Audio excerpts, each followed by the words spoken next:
Hello and welcome to My Xbox and Me, episode 577. I am one of your hosts, MC Fixer, alongside the one and only. He has a ponytail. His name is Too Fresh Crash. Crash, hello. I don't like that intro. Well, what's wrong with that? I hate that intro. What's wrong with having just feel like I hate it. Wait. I just feel like I hate it today. Is it my fault you have a ponytail? Yes, because you couldn't pick a solid time to do this podcast. You know what? It might actually, if anyone's getting hate on the time today, should be Despawn. You mean? Because okay, here we go. You mean the man on the ones and twos? The man's on the ones and twos. Despawn returns from the land of wait, what did they say over there? No, but what did they say over there? Sorry. Oh, sorry. Eight. Do you hear a lot of A's? Not that many. Oh, a bit like me when I went to Texas, right? And I was like, I'm gonna hear so many yeehaws everywhere. I heard no yeehaws. I'm like, damn. But back to Crash. I need to get back to Crash first. I'll come back to you afterwards. Crash. Yeah. I get it. I'm sorry. yeah. Okay. I want you to know I'm sorry. I'm not really bothered by it. I know, but I'm sorry. I think he's bothered by it. Back to you. How many y'alls did you get in Texas? Oh, a lot of y'alls. A lot of y'alls. I feel like y'all is more prevalent than yeehaw these days. Yeah, a little bit disappointing though. You know. It was nice to get if I went to New York, I'm sure I'd get like a hey, fuck you. Oh yeah, for sure. I'm walking over here, you know. I'm walking here. You would not get that at all. You would never get that. I'm walking here. You might get it from a tourist. I see you're probably going to get it from. You're not going to get it from somebody from New York. Yeah. Fair enough. If somebody went to New York, like there's a lot of tourists. Oh yeah. Is New York like London? Just tourists? Pretty much. It felt like it, depending on where you're at. Yeah. You're in like the Times Square area for sure. Which you'll be where you would realistically go if you came to New York. Not me, Crash. I'm coming to your house. Oh. What are you laughing for? That's not that funny. Bro's like, he's not coming to my house. No. Are you mad? I'm not letting him in my house to meet my family. They don't have to know what I've been doing for the last 10 years. What? No, I'm upstairs. I'm playing games. You don't tell me there's a weekly podcast. I'm like, oh yeah, we've been doing this thing. We've been best friends forever. It's like, oh, Ben, what do you mean? Like, yeah, I know. I get it, Chris. It's okay. No, people know you exist. Do you know what? I take that as a compliment. People know you exist. Because you have to explain it from time to time. It's like, what are you doing? I'm just recording this podcast with this British guy that I've known for a really long time, but we've never met in life. Yeah, I get it. Again, the real life thing. This is real life. You're just not touchable yet. Maybe in VR, someone will make a VR headset where I can fill you up. And then they would make it, and then you'd be like, okay, install it, Crash. And I'd go and I'd install it, and then you'd be nowhere to be seen. You know, it'll be too close to a dinner date. It'll be too close to a dinner date. I'm out. I'm not interested. Anyway, this is My Xbox and Me, our weekly Xbox podcast, right here on youtube.com/MXAM official. You can follow us on socials, official MXAM. If you want to support us financially to keep this show going every goddamn week, patreon.com/MCFixer. You can get an ad-free version of the show there, supporting at the MXAM level and above. Topic of the show this week, I guess we'll start there. Some positive Xbox news, I guess. I'm going to say yes, it's positive Xbox news. I think so, especially for a lot of people that love Bethesda. Bethesda has kind of come out and revealed their entire roadmap of everything they have going on, which is including obviously the likes of Elder Scrolls 6, Fallout 5, Obsidian's new Fallout game, and several rumored remaster projects as well. Sorry. Before we get into all of that, there's been a lot going on the internet at the moment with obviously Mr. Todd Howard, who's out there doing a lot of interviews. Jason Schreier got an interview, and I don't know if you guys been following Jason Schreier's YouTube channel lately. Either of you? I've not I don't subscribe, but like his videos keep popping up every now and again. I've subscribed to it now. It's probably one of my favorite channels. Mm-hmm. It is like it reminds me of old school YouTube. He literally calls himself one take trier. He doesn't edit anything. He just sit down, record, and then you look at his views, like hundreds of thousands of views. I'm like, there's still an audience there if you can talk intelligently enough. If you know your shit, that's where we go wrong. That's where we go wrong. So I was thinking, like, we do it all in one take. What the hell? We could. Where are our views? And then I remembered it's the intelligent analysis. Intelligent, adding value, giving information that people don't know, insightful insight. Yeah, we got none of those. We don't have any of that. No, we don't have any of that.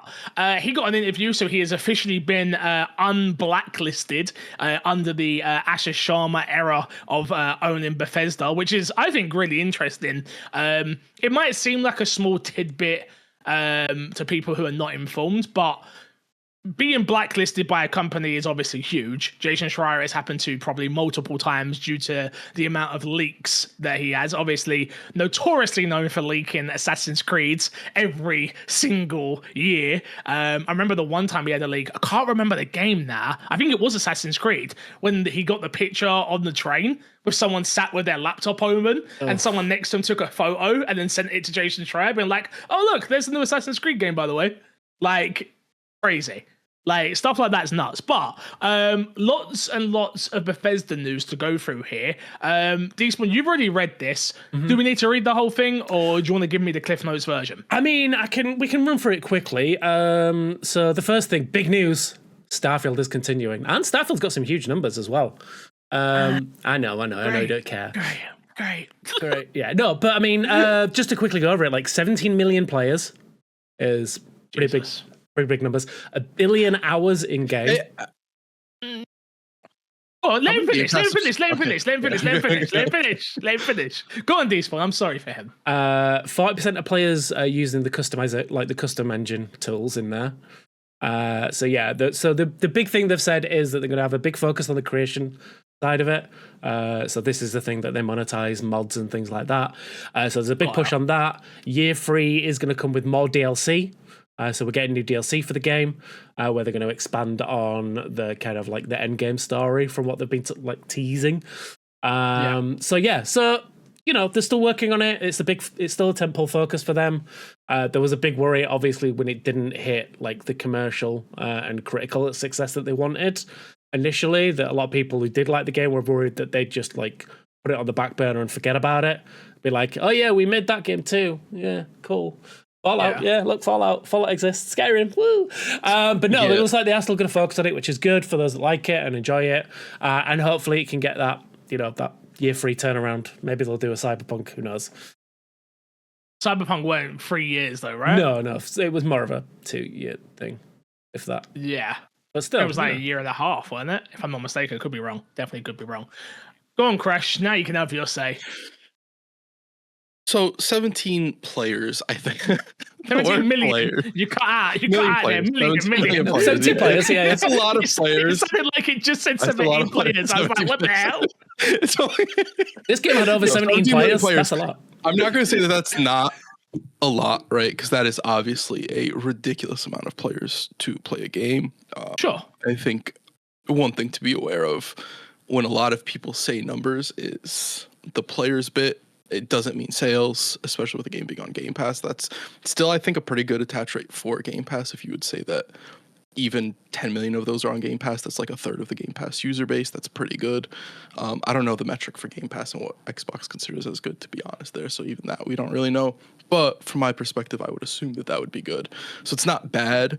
It's just players is something that I'm always a little bit wary of when that's put out as the statistic given, because that feels like an attempt to inflate numbers sometimes, which with Game Pass, it's always a weird conversation of, are they inflating numbers, or is that something they're actually a data point they actually they care about it, obviously, but they want, like, that's their main data point they're looking at, right? Yeah. I don't think it's something that should be sniffed at players, of course, because the only reason I say that is because you have to do something right to get someone to download something. Think about how many games that come out in the AAA, AA, quadruple A, that come out and people just don't care. They can be free and people don't care. Free to play games that come out and people just don't care. I don't disagree. Okay. But it's Bethesda. Sure, but as we've seen, bigger companies have failed to have people interested in certain types of games. Sure, but it's Bethesda. Look, Crash. Bethesda is like has one of the most hardcore fan base. I get what you're saying, and you're not wrong. I fully agree with you. But at the same time, with this game, you can always say, in response to anything you'd say here, is it's Bethesda. Sure. So we knew it was going to be a buggy mess and probably not amazing. But we knew people would play it because it's Bethesda. I'm rage baiting. Do not come for me in the comments. He meant that with full chest. Look, I'm going to say it straight. In a world where everything is goddamn negative at the moment in time, I am going to try and lean on the more positives. And if you're going to give me a number, which is 17 million, look, we don't know what the sales are. I would assume 7-8 million sales would be, if I had to make a guess, throwing it out there, that's where I would go. Which then to me would make sense. It's Bethesda. They should be able to sell 7-8 million copies of their biggest franchise should have been their biggest franchise outside of Fallout and Elder Scrolls. So yeah, I mean, even if it's only 8 million, let's say, for a game that didn't have critical success and the word of mouth wasn't positive, let's be totally honest, even from someone like Despawn who loved the starting game when the DLC came, you didn't sit there and go, oh guys, this DLC, one of the best DLCs I've ever played, this is now you've got to jump in, right? Maybe that's what happens here with year 3. Maybe that's what happens here with year 3 though. Maybe a lot of things change. My biggest issue with the game was the menu system. Yeah. I've always said that. Like again, I'm not the target audience for something like this. Bethesda, space, let's start there. But did the menu system ever get any better? Because if it didn't, it's still a no-go for me. What I will say about this is I'm very glad that they're still working on Starfield and it's not going to become a forgotten IP, because as much as I didn't super enjoy Starfield as it was, it's also, you have to remember, it's a brand new IP. It's brand new concepts. They're exploring ideas and they have to evolve from there, where I'd imagine a Starfield 2 or whatever this next DLC will be an improvement on the base. And that's how it works with new IPs. So the fact that it's not going to get forgotten, and hopefully at some point, I'd imagine with Bethesda's track record, and maybe Xbox will change that around now, we won't see this for another decade and a half of Starfield 2. Yeah. We're fast tracking, boys. We're fast tracking now. You don't know. You don't know what happens anymore, Crash. It's a new world. 12 years. Instead of the 15 years, it'll be 12 years. It's a new world. It's a new Bethesda. Sure is at the helm now. It's all different, Crash. Yeah. There is one little extra bit of news that came out of this as well. We mentioned the creation system that they've got in there where you can sell your own mods. They did mention as part of this Starfield section that they have now, throughout Starfield, Fallout 4, Skyrim, they've made over 10 million in royalties to creators for their work. Huge. Which is cool. Yeah. No, absolutely huge. At the end of the day, I think it's cool that there's even a section where people can make money, but this is the new norm. They don't get the credit that they should get for what they've done with mods and creators, in my opinion. Yeah. Like they were I think they're the first, if I could be totally wrong, but to pay out creators of mods with a system that's built. We're about to see it with GTA. I'm not gonna go into GTA stuff all the goddamn time. Yeah, that's what I'm talking about from a developer perspective of like, hey, we want to build the tool set where you can put your effort, your artistry, your tools, you can do everything that you've been doing for free, and now you can earn revenue from it. Humongous. I know. Talk on Warframe for a quick second. I know they sell player-made skins on that, and the royalties and they give like a percentage of whatever's bought to the people who made it. And I know some people, if I'm not mistaken, strictly live off of the money they make from that. Sure. I wouldn't be surprised if there's people who put out mods for Bethesda games who just live off of the mods as well now, or cover a big chunk of their expenses through that. Which if I'm paying half my rent from mods, like that alone, you'd be happy with, right? But like, what I'm saying is about them not getting the credit is like, I don't think you see things like the way Fortnite have done, like their creator maps and the way they had to give out revenue splits for that and stuff like that. I don't think that happens in that way without Bethesda doing what they've done, in my opinion. When did Fortnite add its creator code? No, I don't know about creator code, but I'm talking about specifically the revenue they get from the map generator stuff is what I'm talking about. I'll find out.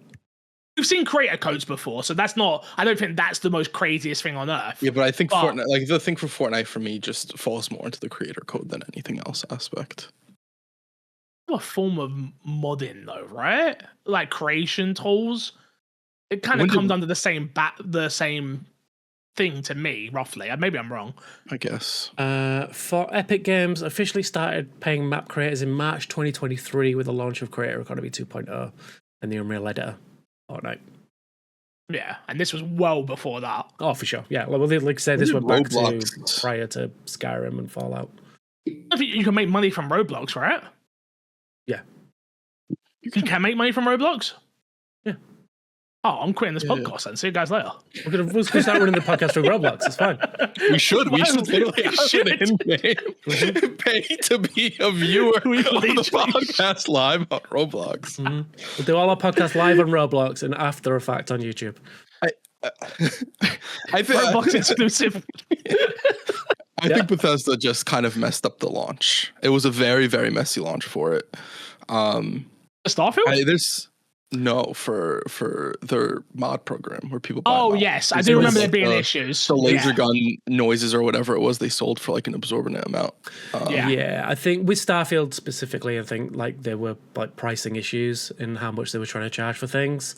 And I think there were the issue that they had specifically that Bethesda had is they were releasing their own official creator packs in the creation engine thing, which they were then charging for, which people would argue that should have just been DLC or in-game already, rather than trying to use the creation tools. There is also a conversation to be had, and I don't think it's a particularly fair one, but just as far as mods go, of why like Bethesda probably doesn't get the credit they deserve is modding a lot of times is a free thing. It's not something people generally buy into. So when you try and get money out of people, even if like I fully agree with you, I think you look at the creators and making 10 million revenue for them is great and it's fantastic. There is a subsect of people in that community who are going to look at it and be like, it's just Bethesda being greedy, right? And someone's always going to be negative, Crush, to be honest with you. I think, again, as a creative myself, I think maybe that's where I look at it. I'm like, wait, let me get it straight. I could potentially be making money off of somebody else's IP and they're supporting me doing it. I haven't got to do it in some backdoor channels or, something like that. Again, maybe that's just the way I look at it, though. Well, yeah, I mean, like, if you look at it on the outside, like, the way that majority of mod creators get paid now is you upload your thing on free on Nexus mods because they don't offer charged mods, and then you offer a Ko-fi link or something. You can tip the creator. Donations. That's the only way you can really feasibly do it in scale. Whereas the fact that that Bethesda have built it in game, so it's like it's an option in the main menu. Makes it super simple. Like they're offering support for the systems to work seamlessly. Relatively seamlessly, I would say. Like obviously updates may break things, and but it makes it so much easier than any other mod support. Like I've tried support adding mods to Resident Evil Raccoon recently, and it's just like, ooh, that's a whole thing. Oh, it can be a pain. Yeah. Like you have to download a launcher and then load your mods into the launcher, and it's just like the fact that it's just offered like as an extra option in the menu system. Yeah, like all the credits due to Bethesda for making it so seamless. Agreed. And also I think one of the biggest things that I just had to look up to make sure, but I was pretty sure this is the way it works. It's not exclusive. Like if there is a mod on the Bethesda store, you can still go to your Nexus mods, and if you're on PC and stuff you load it. So I think that is also a very big point of like options, easy options. Like the fact that they're not shutting down anywhere else is just, good customer service, right? Absolutely. Go on then, move us into Fallout. Ooh, Fallout, the big boy. So straight off the bat, Fallout 5's coming. Like shocker. I'm shocked. I know, right? No way. Fallout 5's coming. That is they've officially said it is their long range destination. So like obviously it's not coming next week, but it is something they will look forward. They're looking forward to. So 2 weeks from now, yeah. Nice. So no, but yeah, they did focus on Fallout 76, which is their obviously big Fallout project at the moment. They've said here, just to give you a bit of updates, 73 updates released so far, which is 70 updates for a game is huge in any capacity. Obviously, it's a live service, but not for a live service game is what I will say. I'm not going to sit here and cheer that too much. Like, no. It's a live service game. It's kind of your job to keep it updated if you want people to keep coming back. Is that game handled by ZeniMax Online? No, I think that's all internal. No. Yeah. Okay. They confirmed there's a new Fallout 76 expansion planned for next year, which is a prequel to Fallout 3 and Fallout 4. Is a sequel to Fallout 3, sorry. And then they confirmed that Fallout 4 is celebrating its 10-year anniversary soon, or just celebrate its 10-year anniversary, with 35 million copies sold. So again, going into what Chris was saying earlier, not players, this is copies sold. Not copies like sent to market or whatever the wording is for that. This is actually sold to consumers, 35 million copies, which is wild. Crazy. And then just out of nowhere, we're getting a Fallout 3 and Fallout New Vegas remasters. That's not out of nowhere. We've known this for a while. Yeah, this has been rumored forever. And then just giving lots of preps to the Fallout TV show as well. I still need to watch. Isn't it? I don't want to be negative, but I'm going to be a little bit negative. Is anybody a little upset this is how we got it announced? What? The Fallout Season 3? The Fallout... No, that there's going to be a remake of Fallout 3 and Fallout New Vegas. Like, out of all this, I understand Ash is coming in, she's cleaning the house, she wants to focus on the biggest IPs and stuff, blah, blah, blah, blah, blah. This is kind of so anticlimactic for me personally on taking away my hype from Fallout 3 and a Fallout New Vegas remaster for me personally. Because I'm still gonna get happy and excited when we see the trailer at an E3 or not E3 or Achilles or whatever you want to call it. But there's nothing better than not knowing something. Now, if we ever do predictions ever again, we stop doing them. Don't ask me why. We're all gonna sit there going, "Oh, well, Fallout every year now for the next the next 2-3 years, right?" So yes, but I mean, caveat to like the negative aspects of like them just announcing it willy-nilly. I think the fact that they announced this leads into the next announcement, which I'll get into in a second. Fallout Shelter? No, not the Fallout Shelter. The Fallout Shelter exists. It's huge. There's more stuff coming. Cool, great. Lots of people. Apparently, it's the most popular way to play Fallout on the go. I'm so surprised the Fallout Shelter is still a thing. I thought that died by now. 250 million. 50 million players. Yeah. But again, free to play game on your mobile, so easy access. But again, it's that whole thing of it builds the franchise. This is what they need to do. Like Bethesda do it so well. They build out the franchise. You've got games, you've got books, you've got board games, you've got mobile games, you've got TV shows. Gears of War tried that with Gears Pop. You remember how popular that is? Hey. You have to make Xbox a good game. Come out and you have to make a good players for that. They got books and board games as well. Don't worry. Gears of War's fine. They do. That's true. But yeah, and then final announcement of Fallout. They said that there isn't going to be a traditional Fallout Day broadcast this year, but they are doing a live one next year in Washington, D.C. for their 30th anniversary. So you've got to imagine all these trailers that we're not getting today, we're going to see then. Yeah. It's going to be a big blowout announcement, right? Yeah, I would have thought so. But then again, even more reason why I'm a little bit disappointed that they announced it, right? Like, you have a big anniversary coming. I understand coming out and getting in front of certain things, but like we have I just feel like you can allude to things and be like, hey, we have stuff coming and we've got things in the works and it's a good time to be excited for Fallout. And I know all the stuff we're gonna sit on the podcast, but word salad, who cares? Like, we are gonna do that, but at least that doesn't announce something and then the 30th anniversary comes and we're like, wow, we got 2 remakes and we got this and we got that and we got this, So maybe that's just me. But. So go on, Chris, if you want to hit your point first before I jump in. I was just going to say, like, most of this stuff about everything we've seen that was announced at this thing is stuff that we've known has existed. Like Fallout 5 entering pre-production is not super, like, I don't think that's something where I get shocked, even the remaster stuff. So I get what you're saying, Fix, but I also think like there's no harm in doing this because people already basically knew. If they did this for Resident Evil, I'd be pissed. Yeah, but Resident Evil doesn't have to do this. You wanna know why? Because Capcom has their shit together right now. That's fair. That's very fair. That's very fair. But yeah, the reason I think they're going to the next point, I think the reason that they announced the Fallout 3 remakes and the Fallout New Vegas remake is because of the next thing that they announced, which is the studio collaboration. So they announced that Obsidian Entertainment are making a new Fallout experience, a new Fallout project. So this is, to me, this says they're not working on the remake of Fallout New Vegas. They are going to make a new Fallout game. Yeah, fair, safe assumption, which I think is actually a better use of Obsidian's time and energy and efforts, in my opinion.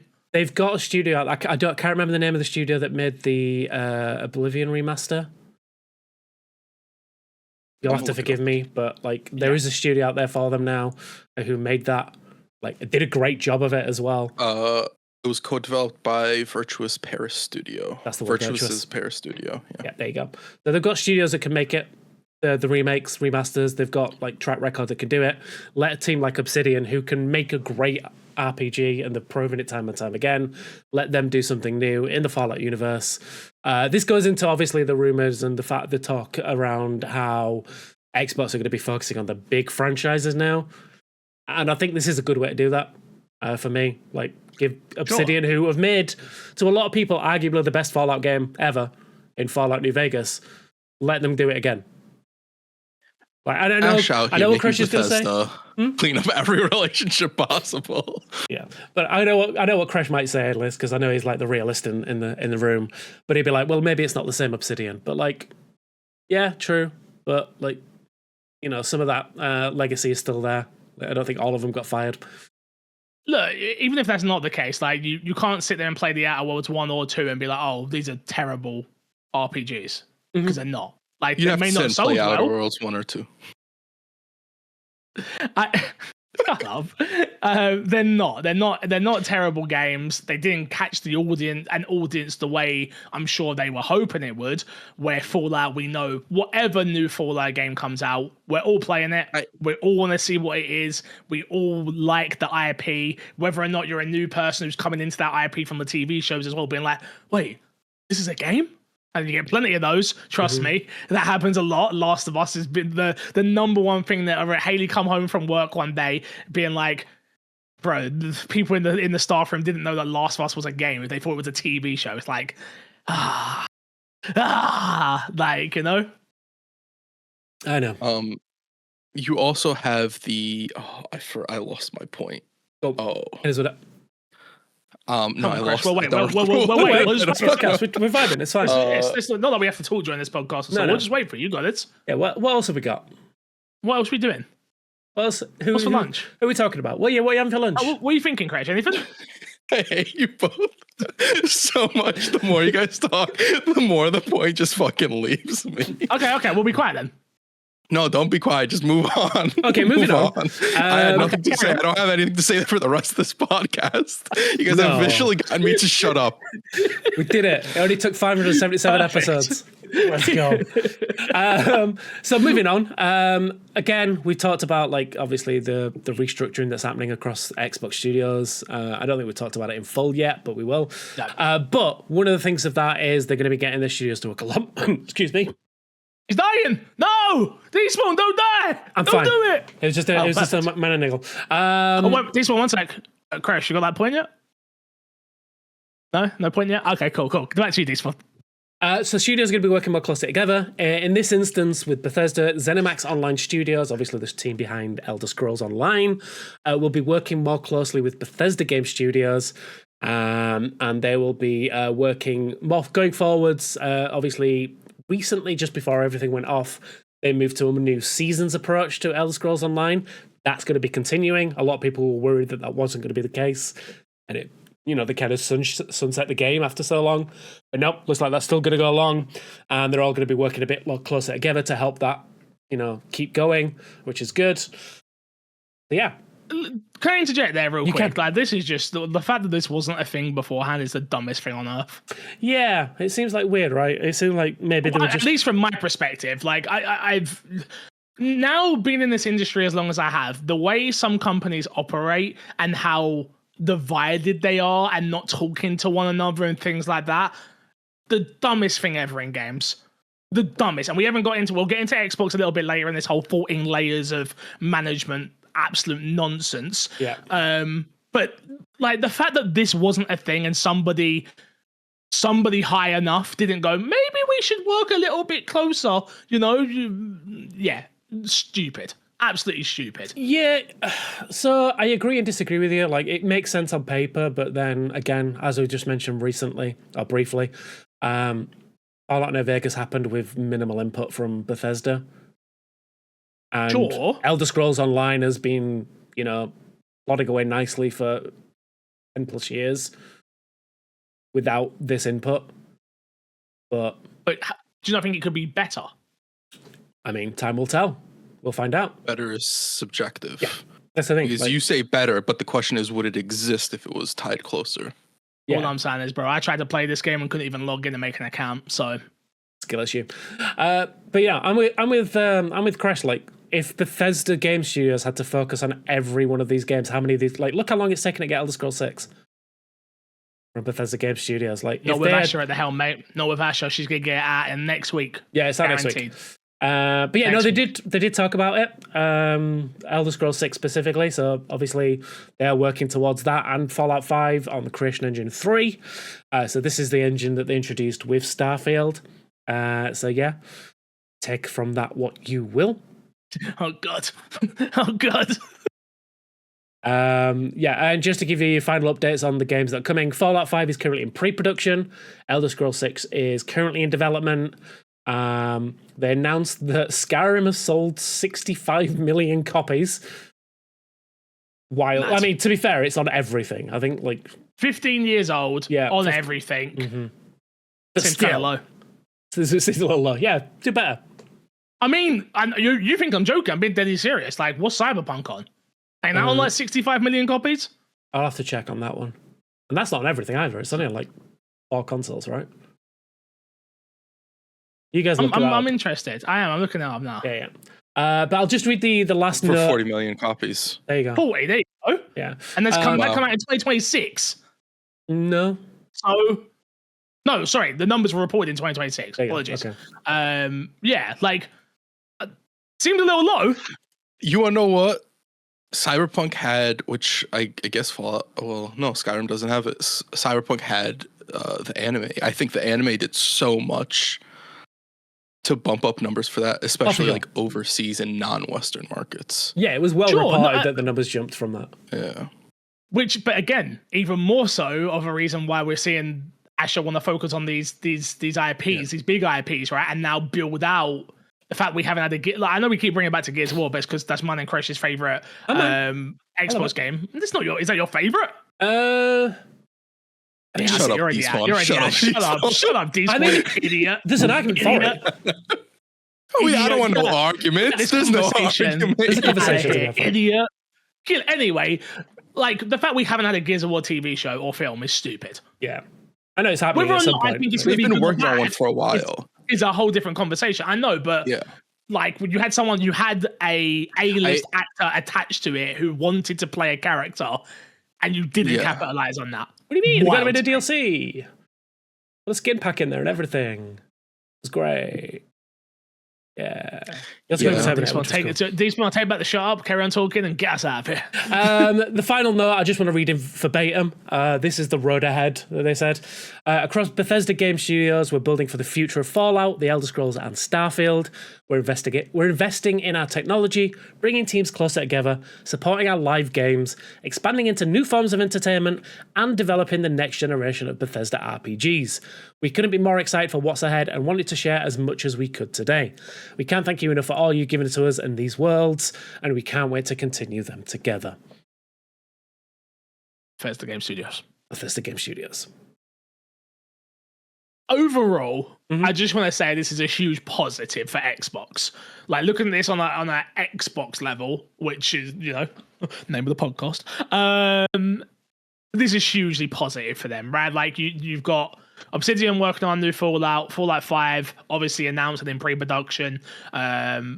Elder Scrolls 6, obviously, the primary focus on what Bethesda are working on now.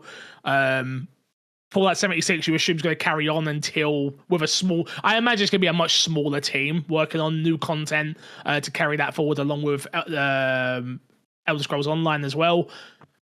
Overall, this is a positive. All of this stuff is positive, and I think that's the main takeaway for me from all of this is there are positives to be taken from all of this. Yeah, there is a future. The only negative for me is like we should just drop Starfield, right? Let's just get rid of that. No, just me. I think that's one of the only positives that was uncertain here. I feel like everything else, even with the situation of Xbox, from what and Obsidian, with what Xbox has said their focus on, I think everything else happening there is a given to me. More so than almost anything else happening at Xbox. Sure, I agree with you. My issue is though, Crash, in this new Xbox, is anything a given? You know what? That's my thing. You got me. That's very true. In this new regime of what Xbox is, we don't know what's a given. We don't know what's happening. We don't know. That's true. The one thing we've screamed about on this podcast is transparency. Be transparent. This is the most transparent we've ever seen from Bethesda in probably my entire life, if we're being honest. Like, they've got Todd out there, bro. He's out there doing interviews. Mm-hmm. Like, they have been like, hey, you ain't going nowhere. And you're gonna go do interviews. Getting fired. Mm-hmm. Like, so like we can't sit here and preach. So we want transparency. Yeah. We want to know what's going on, and then we get that, and we're like, oh, this was all the given. Like this is supposed to happen. Well, I agree. So was Undead Labs making State of Decay 3, and it almost weren't. All right. Almost. Yeah, we'll hear about that soon, I'm sure. But this, I don't know if I'd use the word given. They could have quite happily just gutted the studios.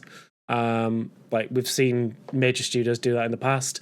I think the fact that they are doubling, this is a prime example of them doubling down on core franchises, right? And the fact that they're coming out and be like, look, it's not all doom and gloom. We are still focusing on video games. It's not like shutting up shop. Like we're not like winding down. Like, look, we've got all of these projects. True. In we've got a sight in the future. Yeah. We've got our eyes on the future. We know what we're doing. We're gonna double down on this. We're gonna do everything that you guys know and you love. Like you want new Fallout, you want new ways to play old Fallout. We've got that for you. You want one of the best studios making a new game. We've got that in Obsidian. We've got all the things that you know and love. And we're doubling down on it, and we're gonna keep these franchises going. And we're going to keep giving you the things you love. And I think showing that they've got that is a great thing in a time of uncertainty. And I think I look forward to seeing what comes from the rest of the major franchises that Xbox have and how this looks going forwards with other studios. Like we see the key franchises. What's next? Like we're getting the Halo campaign evolved in this month in like 2 weeks' time, right? What's next for the Halo? Sorry, this one. One sec. Halo Xbox. We'd love to have reviewed it. See, everybody else has got review codes. My Xbox and Me, weekly Xbox podcast. Carry on. So what's next for the Halo franchise? Like, I want to see what's next for that. I want to see what comes after Fable launches in the new year. Forza, yeah. I want to see what comes from the next Forza because, like, they've just given us the dream, right? They've given us the end goal. Like we got to race around Japan. Like what's next? Let's race around space. Australia, Starfield, kangaroos. Starfield. They've already done Australia, haven't they? Have they? Yeah. I feel like that was 4. Oh, possibly. I need to find out. Carry on talking. You carry on talking. But yeah, I want to see this transparency from the remaining franchises. I want to see that big deep dive into what Coalition are working on with Gears of War. What comes after E-Day? Are we going to get the continuation from Gears 5? It was 3. So just to give us, so we got this information because we will never forget because we're the smartest guys on earth, just like Jason Schreier. Forza Horizon 1, USA. Colorado, Forza Horizon 2, south of France, northern Italy, Forza Horizon 3, Australia, Forza Horizon 4, England, Wales, Scotland, Forza Horizon 5, Crash, Japan, Mexico, Forza Horizon 6, Crash, 6, Japan. God damn it, this guy sucks.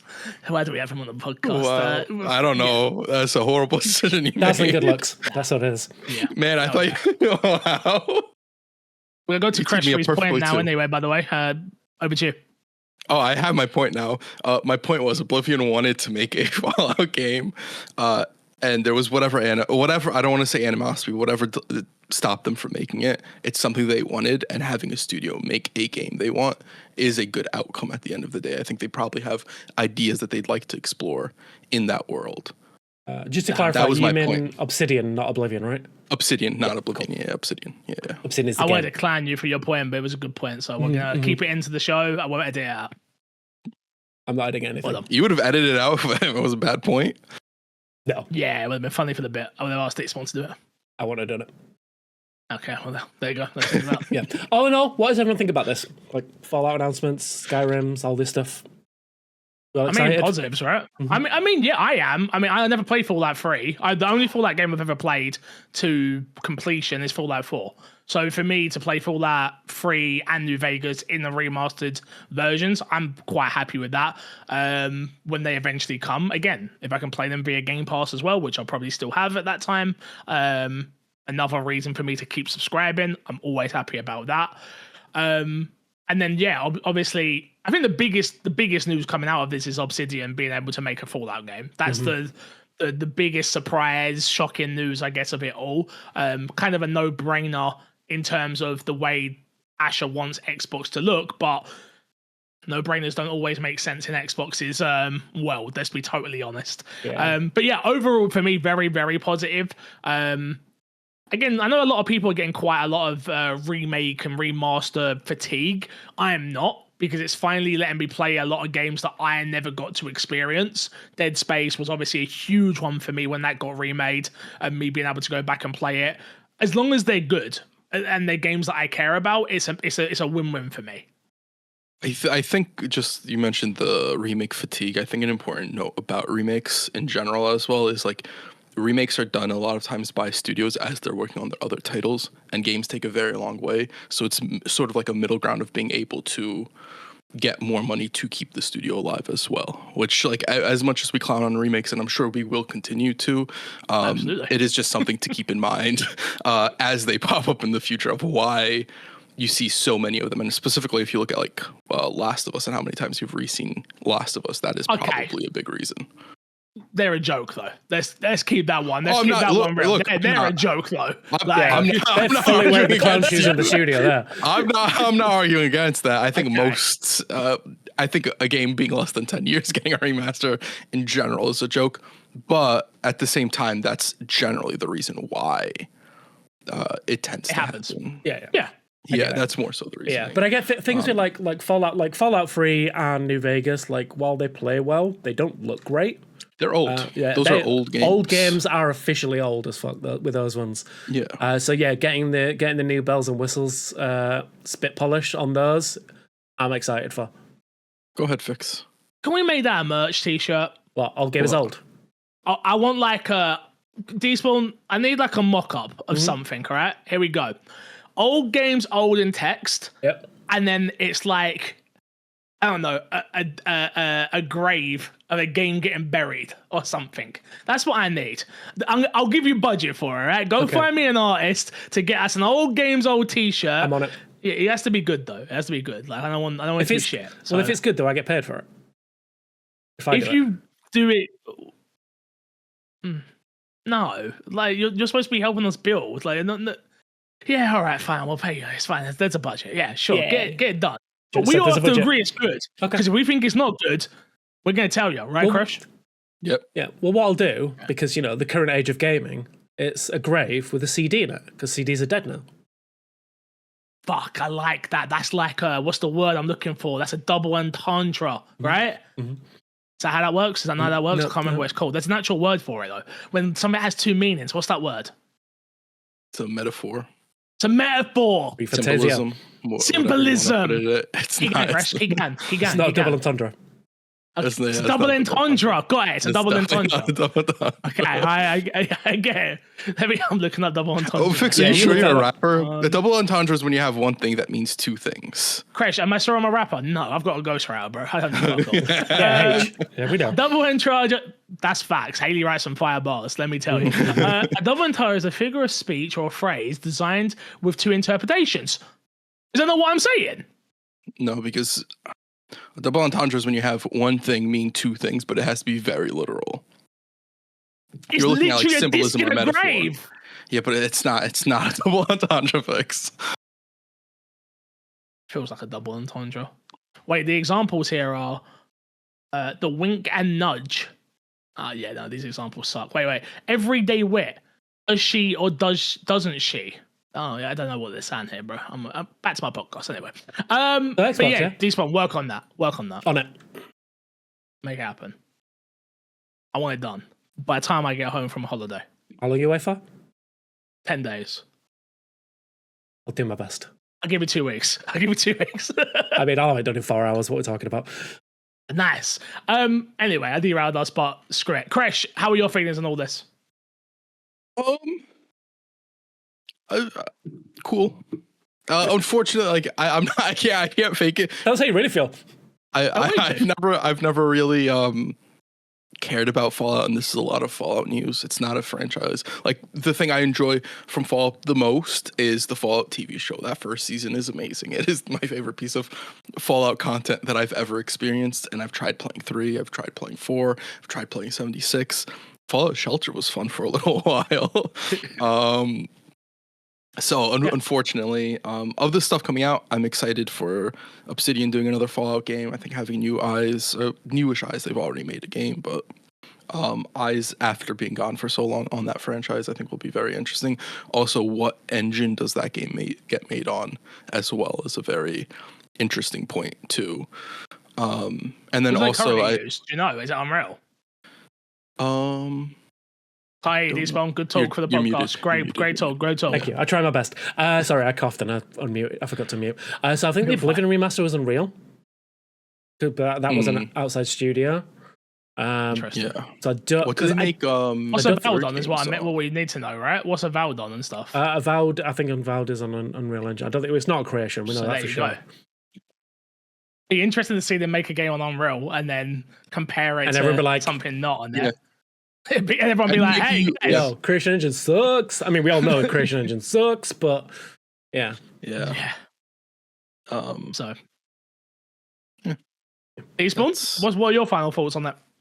I'm excited, man. Like Fallout, Elder Scrolls, Obsidian, all of these are positives to me. And it's just nice to, and as I said earlier, it's nice to see them show all of this transparency around one of their key franchises or key studios in the way of Bethesda, and just be like, look, we have a plan in action. We're not going away anytime soon. We will have games that you know and love, and games you don't know and will probably still love coming your way soon. I don't think they got nothing we don't know. I'm going to keep it a buck. We know everything. We know Obsidian are working on a new Fallout game, but we don't know what that game is and where it's based and what it's going to be. But that's what I'm saying. There are some unknowns. Sure. We don't know where Fallout 5 is going to be, but maybe it's the first time it's based outside the US. Who knows? Probably won't be. London, baby! Yeah, that probably what happened now that they've done the London DLC that they were officially backed. The mods, sorry, not the DLC. You for a London game. A Wales game. Game set. A Wales game? We have that. We've got Outfall. What the hell did you hear about Wales all of a sudden? No, it just misses map. Because I knew it would get a reaction from you. You couldn't even point to Wales on the goddamn map. I don't know if I could point to England on a map. Let's be real. That American education system coming through nice. Don't ever call me dumb ever again. How dare you? How fucking dare you? Ever again. All right, let's get into what's been in our box then, boys. Despawn, we haven't heard from you because you wasn't here last week. What have you been playing, my dude? Well, 2 of the 3 games that I've been playing this week are linked directly to why I wasn't here last week. For those that don't know, I was off at TennoCon in Canada, working their TennoCon convention. For those that don't know what TennoCon is, this is the annual convention for Warframe and now Soulframe as well, from Digital Extremes. They do a thing in Toronto, in London, Ontario every year, which involves a ton of cool things, and this is the biggest one yet, and it was absolutely amazing. Because of being there, I installed and started playing Warframe. I know I've talked to you, Kresh, about should I jump in? And you're like, I don't know, man. It's 13 years of gameplay. But yeah, no, I did, and I'm glad I did. That game's fun. You like it, right? Yeah, that game's fun. Yeah. I just unlocked the second planet. So I've just unlocked the way that, and I've gone back to the first time, starting to do a load of the extra stuff there. But yeah, so I'm about maybe 10 hours in of playtime, having a lot of fun with it. And yeah, so this is obviously on the back of like some huge announcements. For anyone who doesn't know what Warframe's like, they are terrible at were terrible at supporting like old or new players. It's like you had to play through everything. They had the big announcement of the new solar system, which is Tau, coming, and they've confirmed that they are now still terrible at supporting new players. You have to play for all the old content to get it. That's a shame. So yeah, no, it's not, because there's 13 years of great content. It's a shame, but it's a shame that does not make me. It wouldn't make sense for you to be able to jump to the new content. Well, there you go. It doesn't make sense.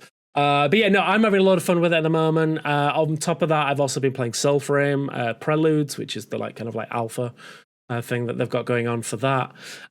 Also a lot of fun, a lot slower than Warframe. It is, with it being more of a kind of hack and slash kind of I don't want to say it feels more like an Elder Scrolls-esque game in you use limited magic, you use different weapons and things like that. It's got the kind of the Warframe DNA, but it is a lot slower paced. But it is quite enjoyable. I'm looking forward to seeing what the new update brings when that drops.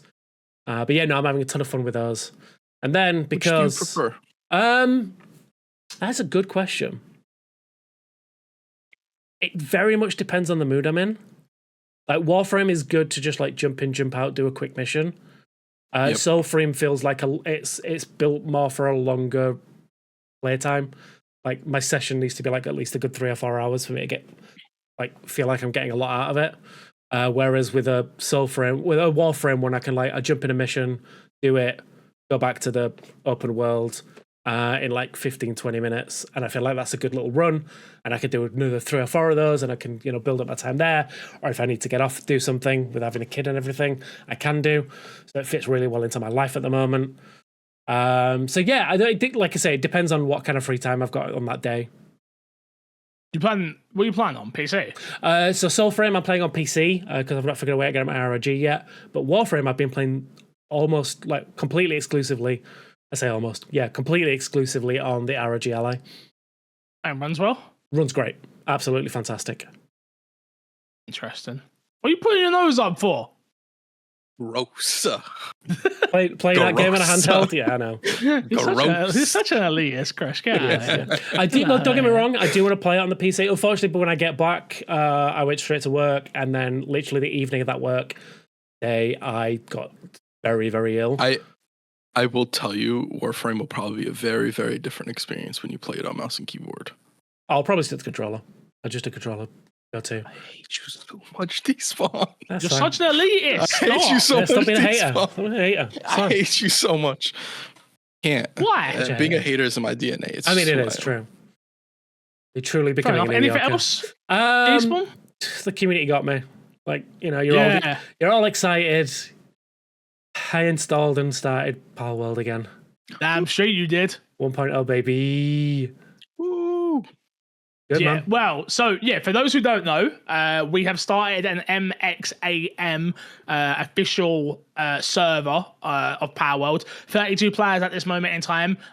Yesterday I was streaming it, and we had 9 or 10 people on at the same time, and I was really happy about that. It made me very happy. Ant was like, "Do you think we'll need more than that?" I was like, "No, there's no way we're getting above 32 ever. That's not going to happen." So I said, well, unless, as I say, everybody is welcome. There is a tab in the MXAM Discord for people to be able to join. The password is there. It's lowercase, not uppercase. So you're not going to say out the podcast for fair weather fans. No, I wasn't going to. Discord. Don't worry. Yeah, come join the Discord if you want the password. Link in the description below.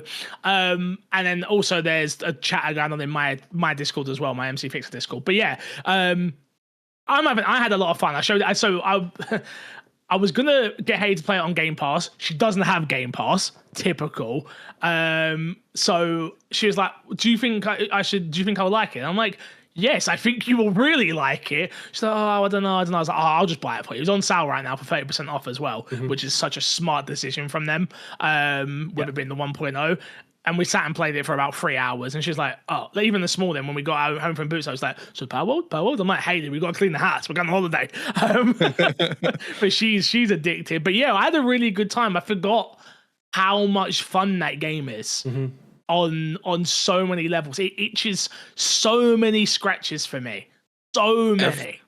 Every time you play it, you'll have like, today I want to focus on monster catching, and that's all I'm going to do. And then I want to do some dungeons, and that's all you're going to do. And then I want to explore. Like, there's so many different, I want to set up my base. And it all interacts so seamlessly that at times you could start doing one thing, and then you'll transition into another thing. And then it's very easy to get lost in that game in a very good way. Yeah, their early game loop is one of the best I've experienced in a survival game. It's like, the fact that they link their base upgrade system into just teaching you the items that you need to unlock to start building out your base. Like, it's like, to get to level 1, build a crafting bench. To get to level 2, build beds for your pals. To get to level 3, unlock a certain this or that. And it's just like, and that leads into the next like 20 minutes, half an hour of gameplay. And it's just like, it's so well designed. And on top of that, the game is just fun to play. It's like, just like fighting the bosses, catching pals. The crafting system is like, building a little house is so nice and simple. But you can do so much with it. It's like such a well-designed like build system. And the way that it works in like an online server of being able to build nearby each other, but not affect each other directly, I think is really clever. And it's just a beautiful game as well. Right. Oh yeah, absolutely. No, I totally agree. It's one of those games I'm just like, oh yeah, I'm glad this exists. Like, I'm really happy it exists. I wish I cared more about the pals. I will say that, but I do think that's also me saying that as a 34-year-old man, and like grew up with Pokemon, and I have an affinity for Charmander, Bulbasaur, Squirtle, and Pikachu. Like, I don't have an affinity for any of these pals. I look at some of them and go, "Oh, I like your design," or "You're cute," and you're whatever. Like, at the moment, I've got the what's the pink? The pink thing with the long neck that you can mount. And we've got that at the moment, and that's like my main pal. I can't remember what it's called, but that's my main one at the moment. I am. Okay. Right inside me. Anyway, but yeah, loving it. Absolutely loving it. Loving it inside me and all of that good stuff. Good Lord. But yeah, I'm glad you guys are enjoying it. Chris, you're going to join us on the server? Maybe a little bit. Yeah, it. There was a chatter in the MC Fixer Discord about there's something that's not enabled right now. Jetty was talking about it. I don't know what it's called. It's like something where you can transfer pals to different servers. Oh. I was like, bro, I ain't doing that. Leave that off. You come into this world, you make your own. You get your own pals. Yeah. I think that's probably the best way to do it. Yeah. So there is a system where you can unlock an item which will transfer pals to new worlds, which is cool. I think that's cool. It's cool if you want to start a game again, but like have a little head start. But for a server like this, where it's like we're all starting at the same level. I think the last thing I want is someone coming in with all their level 100 legendaries and just I think it levels to your level. I think it goes to your level. But but still. They're always tied to your level. But on your base, they're not. So Okay. if you can build bases near hard enemies and catch stuff higher level, and then lead the stuff back to your base and have your 10 pals or however many you have on your base attack the thing while they're crazy over leveled, which is very funny.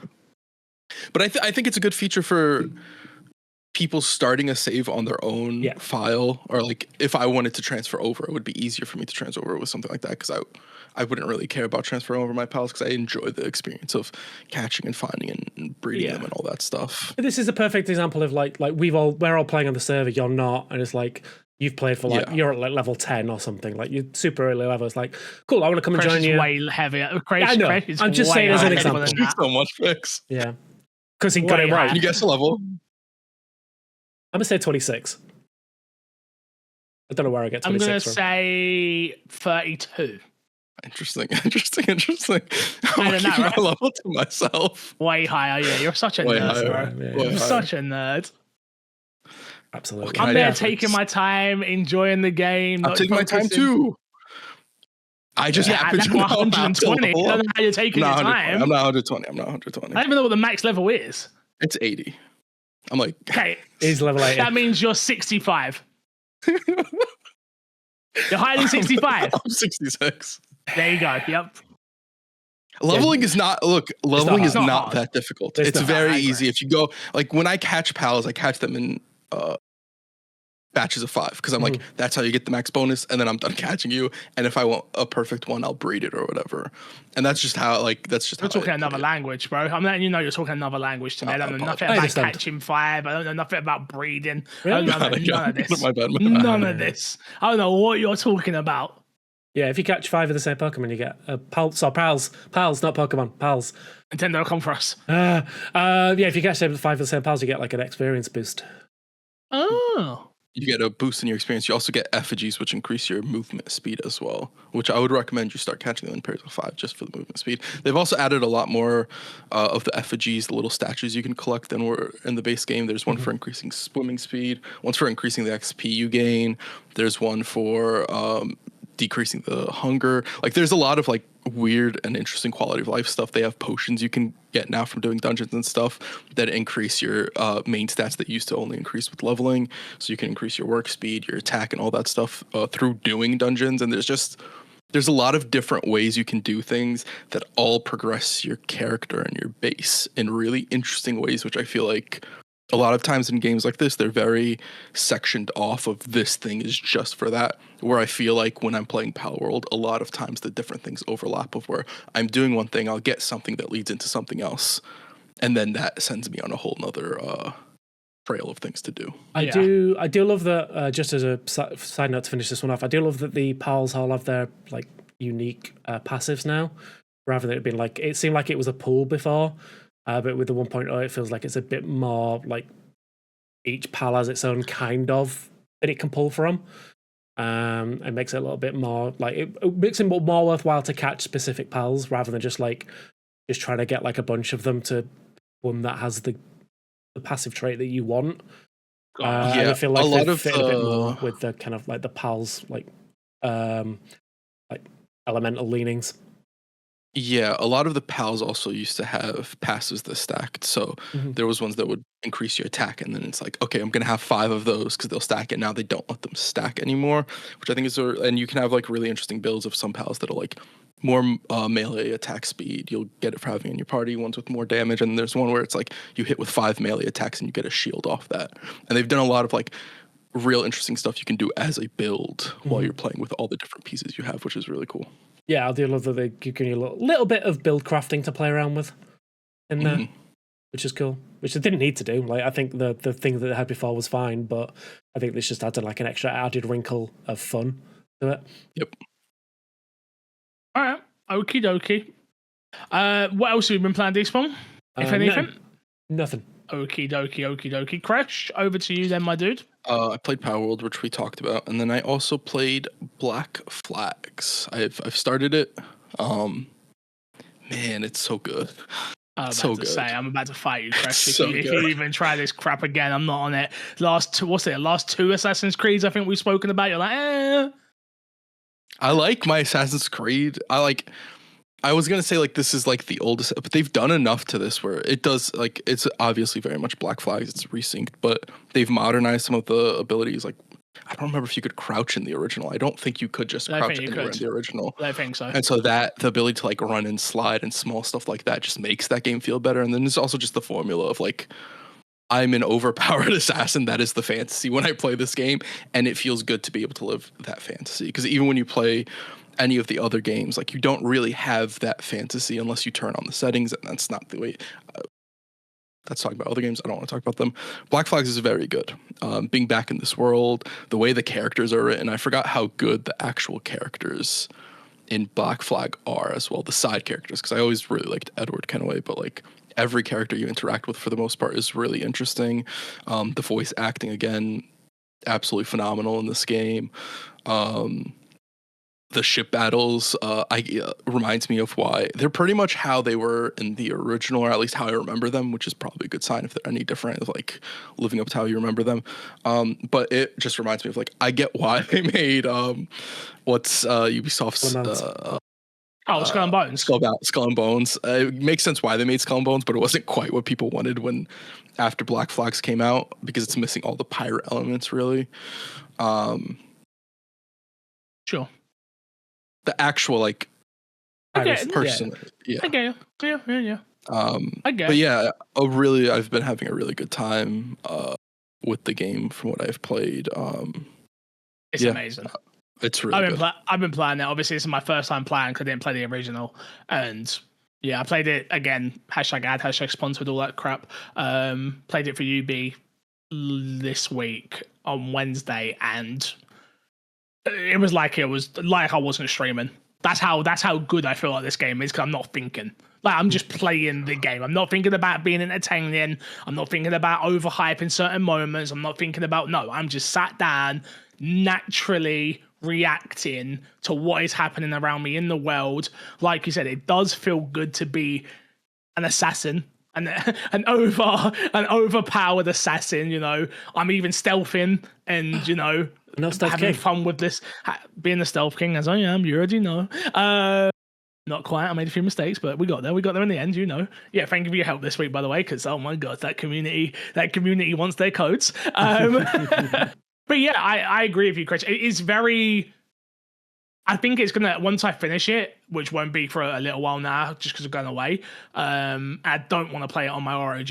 I refuse to play that on my ROG. I'm like, no, that's not an experience that I want. Like that, the water alone, bro. I don't care what anybody says. This game currently has the best water in a video game. And I don't think there's a single game close to it yet. I won't say it, Chris, but you know what I'm thinking. Okay, Chris, I'll say it. GTA. What were you thinking? Oh, wow. Who would have thought that's what Fix was thinking? If there's ever a quiet moment in the podcast or a moment where Fix isn't talking, I want you guys to know that all that's going through his head is GTA spinning on a hamster wheel just constantly. Yeah. I'm going to put it out there. I think GTA 6's water is going to be the weakest part of that game, just as it was in 5. Water wasn't bad. I never said it was bad. I said it's the weakest part of the game. Have you played this shit? Have you shot in that game? Second weakest part of the game. Yeah, exactly. GTA shooting's awful. I don't care what anyone says. I hate it. But yeah, back to Black Flag. Honestly, if you haven't played this game, play it. Also, combat. Absolutely love the combat in it. It's super simple. It's super basic. Yep. I don't think it needs to be complex. I like the executions in it. I like the ability to like quick fire your pistols. I like the ability of being in a sword duel with somebody and then just being like, I'm done with this, and pulling out my pistol or tripping them or something and being like, I'm a pirate. I'm not playing this fair. I really like that. I like what they did with the combat. I think it's my most enjoyable combat in Assassin's Creed game in a while, for me personally. We'll bring it in now because I was going to do it later, but we've spoken about enough. Obviously, the game has now sold 3 million copies, and they've also announced that a New Game Plus is coming to it as well. My question for both of you, I know you haven't played it yet, Despawn, but you've seen enough of it. Mm-hmm. Would you be excited for an Ezio trilogy now, Crash, in this resynced fashion? 1, 2, and 3, right? Yes. 2, 3, and I would absolutely. I think the only interesting point with the Ezio trilogy that I would have would be the modern day stuff, which they completely do away with in this game, which makes a lot of sense. But the Ezio trilogy is very tied to Desmond as a character, and so it would be how do they do that, and do they do that without including one, because one ties into it in a very interesting, like there's a lot of questions with that, where after playing this I trust them to do whatever they feel like they need to do for the game. It just leaves me a little bit like confused with how they would approach it with how they've done it with this game. So my comment about that the modern day setting stuff is like, I think it was totally fine in the Ezio trilogy and Altier's as well. I think it lost its way after the fact. I think that's when it became a bit superfluous, because it just whereas like with the Desmond stuff, I think it was totally fine. So I would be okay with them putting it in there. And yes, I would, after what I've seen from Black Flag, and like I say, I've not played it yet. I've got it installed and ready to go. But yeah, I would very much love to see them touch on the Ezio trilogy, or even just the original game. Like, I think I'd rather have the original game first. I think they There's can so much do we what. can do with the original. Yeah, I think I think that's the game that could thrive the most from this resync as well. Like, because I think sometimes you go back and play that, or if you've ever gone back and played that game, you're like, oof, this is a little bit rough around the edges now. Yeah, it was such a proof of concept. Yeah, exactly. But for me, I'm like, as long as we're still getting new Assassin's Creed games, for me personally, because again, I like Shadows. I'm not like the rest of the internet and the rest of the world. I enjoyed Shadows. I'm okay with them doing what a Capcom done, where it's like, hey, here's your new game, here's your remake, here's your new game, here's your remake. It feeds both audiences, and like Chris said earlier in the show, it allows them to get a little bit more development time under them for the newer titles, you would imagine, right? By separating it with these remakes. And they've got enough games there that need remakes. Now, they don't all need remakes, I will say that right now. As someone who has gone back and played, what is... I think Origins, Odyssey, Syndicate, yeah. I don't think, like, generally, I'm not saying you couldn't do it, but it doesn't play bad at all. It doesn't need it now. Yeah. By the time it gets there, I would assume they need it. Yeah. Or need it might be a strong word, but like it could use it. I will say that they've got a good stopgap in the fact that they did all the 60 frame updates to a lot of the games recently. Yes. I think those kind of like help them like last a couple of years longer for those that haven't played it.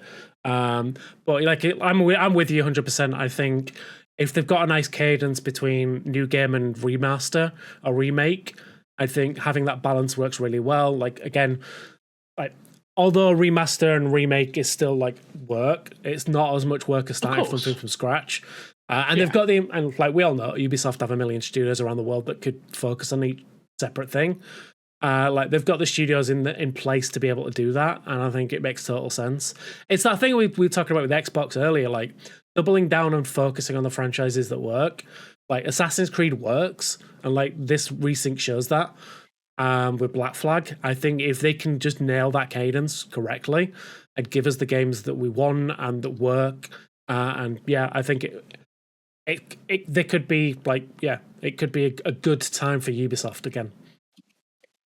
Yeah, I think we're going to be. It's the one thing that's going to be interesting is going to be Rayman once Retold comes out as well, because I think that's going to set precedent now on like the way they're going to move forward with a lot of their IPs. Obviously, we're all still sitting here waiting for Splinter Cell, which you have to imagine is next on Ubisoft's. It's been rumored for a really long time. Obviously, we've never seen it. It's never been announced, but it was announced. It was announced. They did the weird like blog post or Twitter post. You're right. No, they did announce it. They did a whole. They did a whole video where it was like, here's the history of Splinter Cell, and then right at the end it was like, there's like Sam Fisher popping up, and that was it. I know this only because I did a video about it, and I had to use that video as footage. Oh yeah. I guess you're right. Yeah. Literally all the show was like a splash screen kind of like image of him coming out of the shadow. But yeah, like. Again, it's that whole thing with Xbox, like I say, focus on the key franchise. You give us new and old Assassin's Creed we're excited about. Give us new Splinter Cells. Even go back and start remaking the old ones again. They've been that is a franchise that is screaming out for remasters and remakes. Like, give us I don't know that. if it sells well, man. That is the one thing I will say. I don't know if a new Splinter Cell, even a remake Splinter Cell, sells the way.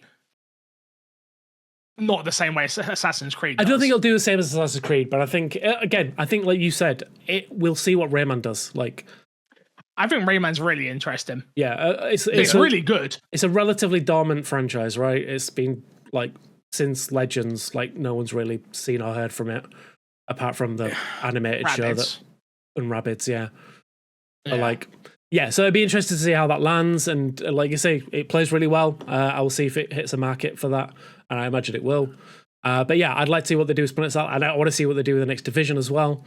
I'm interested in that. I think if they focus on those franchises, Division, bro, I'm so excited for a new Division. Like, you expand that Dark Zone. Yeah, well, I think they have the ability to do what Ark has failed at, really, if we're being honest. Nail the extraction. They have the ability, like that. The framework is there. Even like, I don't know if you saw the update in Ark. They've gone to like a PvE Division. Mode. There's a PvE which you now have to have a red mark on your back, which then means you're in PvP versus PvE. There's a whole. It's like, you mean like the Division Dark Zone? Yeah. You mean just like that? There's so much room for like them to be really creative and create a really unique experience in like the extraction MMO mix of a genre of like you're gonna go into the Dark Zone that is a pure extraction game, but you're gonna walk out with the loot, and instead of the loot going into the cycle of feeding into the extraction, it feeds into your MMO experience. But then you can take like, it's a really unique thing that they can do, and if they nail it, I can see it being a very addictive experience. I don't know if I have I think it's a very big ask to nail that, because I don't even know what that would fully look like to be successful and hit on all those markets. It's not our job to enjoy it.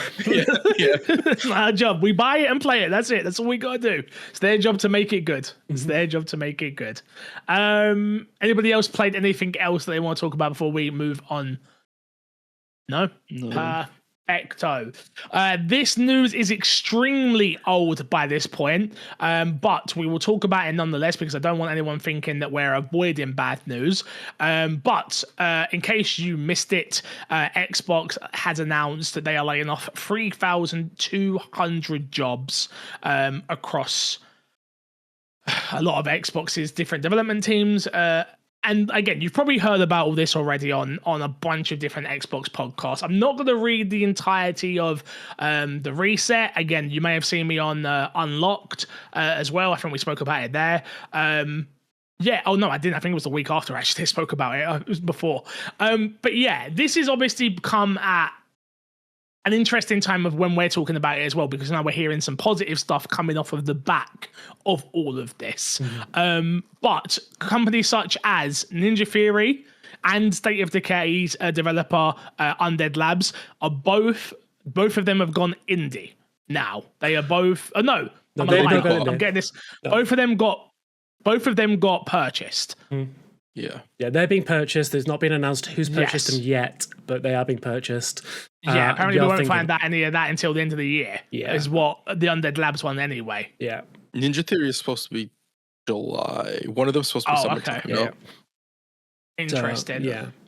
And Arcane. Arcane is still in conversations at this moment in time of what they're going to be doing. There's been some rumors that have come out, and again, me and Chris spoke about this last week, hence why we didn't want to talk about it specifically, because I was hoping for more clarity on the issue. But apparently they're extremely over budget on Blade. Again, more rumors have come out about that as well. Again, take everything we say with a pinch of salt when we're talking about rumors, because we don't know any of it to be true. But yeah, the rumor that I don't know if you guys saw the image that came out of the old owner of Arcane meeting with, I just forgot the gentleman's name, the bald gentleman. What's his name at Arcane? Who always does all the speaking. I can't remember his name at this moment in time. Not too Apparently sure. Them two were having dinner, and there was a tweet that went out about the old owner being like, "Hey, Xbox, how much to buy him back?" Yeah, I did see that. There's a lot of conversations happening around Arcane right now, which, again, all rumors. We don't know what's happening. They're, like I said, the only thing we do know is they're currently in their review periods right now, figuring out what's next for their studio. Yeah. When it comes to them at Xbox, I have to imagine, and I don't know about you guys, but I have to imagine they get sold because So you don't have rumors like this, and there's no smoke without fire. You know. Yeah, so for those who didn't know about this one, the reason that they're so delayed in what's happening with them is due to French law, because they're a French studio. You can't just let a team go. Like the labor laws in France are super strict in protecting staff. So like you have to announce what you're doing, you have to give them enough consultancy period, you have to present alternatives, those kind of things. So that's why like Arcane is so up in the air at the moment.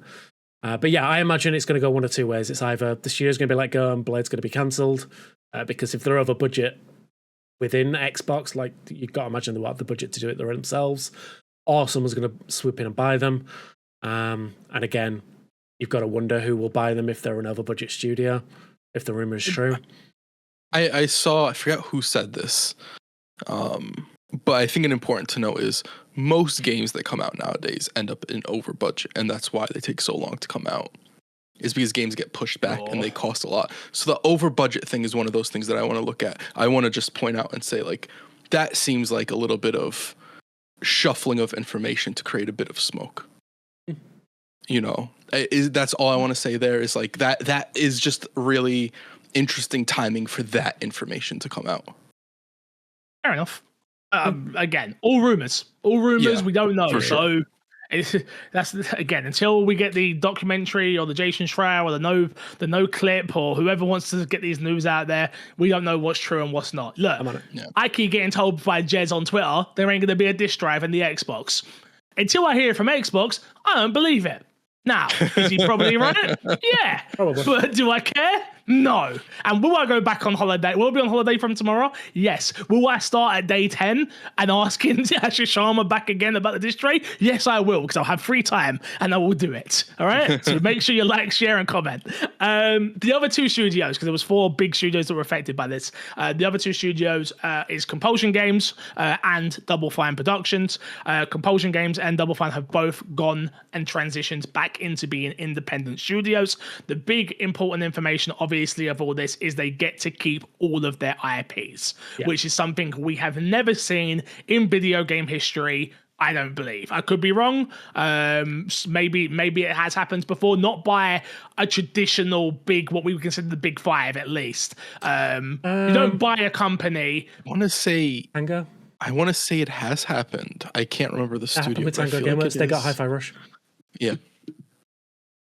I think they kept all their... Did they keep all their IPs, or did they only keep Hi-Fi Rush? That's a good question. I do not know that one. I don't know if they... This is what I'm... I don't know if they kept Evil Within and the Ghostwire Tokyo, but they definitely kept Hi-Fi Rush because they got to re-release it under a different studio. Oh, they only own Hi-Fi Rush. Yeah, okay. It's just Hi-Fi Rush. Yeah, there you go. So that's what I'm saying. Like it's not happened wholesale. Expected. We've just never. I don't think we've seen it like this, where you're like, hey, we don't want you anymore. Take your toys and go away. Usually, big company Microsoft, you'd go, hey, we don't want you anymore, but we want to get something out of this. We're going to keep all of your IPs just in case we do decide we want to make a custom Quest TV show. You know, like I'm glad they haven't, by the way. I think this is amazing from Xbox. It's just very surprising to see. I wonder if there's anything, I don't know if it would be the case with Compulsion, but I feel like with, what's the other studio? Why am I blanking out on it? Double Fine? I just said it. Double Fine. I wonder if Double Fine went in with a contract that was basically like, hey, we get to keep our IP, we get the chance to go indie if this doesn't work out or whatever the case is. I think you go into that deal expecting for it to last forever. If you're getting bought by Microsoft, I don't think you go in. No, I think so. I don't know. And that's why we don't run video game companies, because they're smart people knows what we're planning. Let's just start a rumor here and say no, that's not the case. Yes, you know what? Yeah, heard on MXAM. No, it's not the case. No, I just again, there's a lot of negative in all of this, right? Like there's no two ways about it. Like lots of people lost their jobs, you know. And I watched Jason Schreier's video on this, and apparently there's a lot more jobs, actually hidden jobs, that have now been affected by this because again, certain people that were working on like support studios in some of these games, they don't get their credits for working on these games, which then doesn't go on their CV, which is then going to cost them more jobs because they've now got a gigantic gap in their CV, which they've signed NDAs on, which they now can't say they worked on Perfect Dark and whatever else they're talking about, you know, like they didn't exist. It doesn't work like that. There's also the jobs attached to Xbox that aren't them firing people, but them being like, we're no longer going to be working on that game. Like they were working on the game with IO. Was it IO that they were making the fantasy game or whatever? Yeah, they stopped that. And I think, was it that IO shut down one of its studios or let go people, if I'm not mistaken? Yeah. So there are jobs attached to this that I don't think I would look at that one and be like, that's a Microsoft issue. That's not working out. But at the same time, it is like you clearly put your eggs in a lot of baskets, and this probably needed to happen at some point. A lot of management issues going, jobs going, and the 14 layers of management they had to go through for some. That's the only thing I want to read here, right? Of this whole big thing that came out. Here we go. Second, we will reset our platform. We know that great technology gets better when it gets simpler, not bigger. Today, in some parts of the company, work passes through as many as 14 layers of management. Our platform teams are 40% larger than they were at the start of the generation, even as our player base and player time has declined. That complexity has slowed decisions, blurred accountability, and made it harder to deliver for players. As we reset Xbox, we will simplify. That alone is absolutely mind-boggling and bonkers. And I'm sorry, but that alone is Phil Spencer's biggest failure, in my opinion. I'm not going to be one of these people on the internet who I hashtag believe in Phil, all that stuff. You know, we were there. I was there. I was there. I was talking about it. I was saying it. The golden age. Yeah. 14 layers of management is disgusting. I do want to point out on a specific word here, which is some cases. some parts, and that's a very important part. I would like to know the average. We're never going to get the average, but that is another situation where it's like that's really well written, and I feel like a lot of the stuff and how Xbox has presented it, and I think they've presented it in a really good way. A lot of it is like how they're presenting the information to be a best case for them in a lot of different ways. And that's one of the things of like, I doubt that it went through 14 layers that often. And if it did, that is crazy. We'll unfortunately never know. But if we go back to Redfall, this is one thing where it's like this was coming. If we go back to Redfall, we talked about it so much when Redfall came out. That game should have never came out. The people working on it were like, Xbox is going to come in and cancel it. They're going to see what a mess this game is, and they just never did. So like this stuff, the problem is I feel like, and maybe that is Asha coming in or whatever the case is. I don't know. It feels like weird timing when you say like it's a lot of management issues, and then you go and not just fire management and try and see what you can salvage from there. The problem is, right, it's the mistake of previous management that has now cost. That's how they're going to try. They've now cost these people. I get it. It's not us. It's not big boy bad Xbox who could definitely eat the cost. No. It's not us. Yeah. But it's the management that came before that has screwed everything up. Oh God, yeah. But in the same breath, even if it only happened one time, Crash, that's disgusting. Oh, 100%. I'm not defending it at all. I'm just like, I think it's important to like just note the verbiage and the way certain stuff's being presented. Great. I think there's a weird one, right? Well, I say it's not a weird one at all. It's a bad one. But I think this is kind of indicative of like Xbox's like rapid spending growth. Like they were so hard and fast with their spending, buying studios left, right, and center. These things were inevitably going to happen. It's like, you're trying to eventually the consolidation of all these studios. Like there's so many like QA testers, middle management, legal teams that are all linked to these, like that would have to be like consolidated. And probably a lot of that consolidation just never happened. And that's where we've got into this state. Yeah. Well, it was the way Xbox ran the studios they brought of like, we're going to buy you guys and we're going to give you guys more money, but we're not going to We're not going to do it over force our hand, which at the time, if they bought them and started forcing their hand on what they decided to do, I don't think gamers would have looked at that and cheered them on, even if that's what some of those studios needed. So it is sort of like a do or die or double-edged sword in that case, right? A bit of a poison chalice, I think, if we're using analogies left, right, center, or double entendres. Like double entendres. I think it might be a double entendre, Crash. I think it might be. It might be. But yeah, Crash, at your point. He raised his point earlier. Well, did you guys know that Oblivion always wanted to make a Fallout game? No, because I thought it was Obsidian. Obsidian wanted to make a Fallout game. So having Obsidian make a Fallout game is just a really, it's probably going to be the best product that they can make because that's what they really wanted to make. Mm-hmm. But only if they don't have 40 managers.